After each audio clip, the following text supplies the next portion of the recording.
ইন্নাল হামদালিল্লাহ আসসালাতু ওয়াসসালামু আলা রাসূলিল কারীম আম্মা বাদ।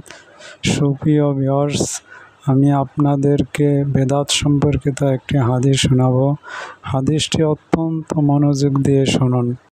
ইমাম আহমদ, আবু দাউদ, তিরমিজি প্রমুখ ইরবাস ইবনে সারিয়া রাদিয়াল্লাহু তাআলা আনহু থেকে বর্ণনা করেন যে রাসূলুল্লাহ সাল্লাল্লাহু আলাইহি সাল্লাম বলেছেন, তোমাদের মধ্যে যারা আমার পর জীবিত থাকবে তারা বিস্তর মতানৈক্য দেখতে পাবে।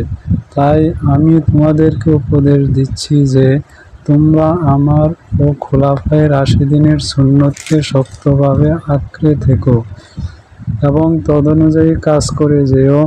নতুন নতুন পথ থেকে সযত্নে গা বাঁচিয়ে থেকো, কেননা ধর্মে নতুন সৃষ্ট প্রত্যেক বিষয়ে বেদাত এবং প্রত্যেক বেদাতেই পথভ্রষ্টতা।